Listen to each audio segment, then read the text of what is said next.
መጽሐፍ ቅዱሳችን በሐዋርያት ሥራ ምዕራፍ 12 ላይ እንዲህ ብሎ ይናገራል። ሄሮድስም ያዕቆብን ካስገደለ በኋላ በሕዝብ ዘንድ ተወዳጅና ተቀባይነትን 1000 ዓመት ነገሥ ስላሉ ደግሞ ጴጥሮስን አሰሩ ይላል። በዚህ ጊዜ ግን ቅዱሳን ተሰብስበው በአንድነት ይጸልዩ ነበር ይላል። በጸሎታቸውን የሰማ እግዚአብሔር አምላክ ጴጥሮስ ወደ ታሰረበት ቦታ መልአኩን ላከ። ጴጥሮስን ቀሰቀሰው፣ ከጨለማ ይዞት ወጣ ይላል። ዛሬ አንድ መልእክት አለኝ። የተያዛችሁበት፣ የተገደባችሁበት፣ የተቀመጣችሁበትን ጨለማ እግዚአብሔር አምላክ ሰብሮ ያስወጣቸዋል። እናንተ የተማለደ ምልጃ ዛሬ መልስ ሆኖ ወደ ተያዛችሁበት ጨለማ እግዚአብሔር መልአኩን ይልካል። ዛሬ ካመናችሁ ይህ ቃል የኔ ነው ካላችሁ በመልአክ ተይዛችሁ ትወጣላችሁ። ከጨለማ ትወጣላችሁ፣ ከብቸኝነት ትወጣላችሁ፣ ከሞት ፍርሃት ትወጣላችሁ። ለዚህ ነው መልአኩ ይዞ ሲወጣ የከተማውን በር ይላል አውቆ ተከፈተ ይላል። ስለዚህ ይሄ ቃል የደረሰ ወንድሜ ይሄን ቃል ከኔ ጋር ደግመ በለው፣ አውቆ ተከፈተ።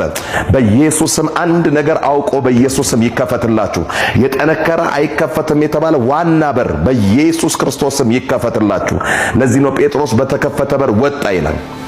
ድንገት ሲነቃ ሃሌሉያ፣ ድንገት ወደ አእምሮ ሲመለስ ወጥቷል ለካስ። አሜን። ለአንዳንዶቻችሁ እንደዚህ ነው የሚመስለው። ህልም እየመሰላችሁ ድንገት ወጣችሁ ራሳችሁን ታገኛላችሁ። ድንገት እስር ቤት አይደላችሁም። ድንገት ጨለማ ውስጥ አይደላችሁም። ድንገት ፍርሃት ውስጥ፣ ድንገት ማጣት ውስጥ አትሆኑም። ምክንያቱም እግዚአብሔር መልአኩን ዛሬ ይልካል።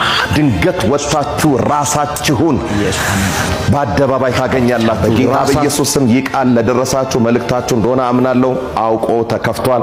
በኢየሱስ ስም ከተያዛችሁበት መውጣት ሆኗል። ስለናንተ የተጸለየ ጸሎት፣ የተማለደ ምልጃ ከዚህ ቃል በኋላ አሜን ስትሉ በላያችሁ ላይ ይሰራል።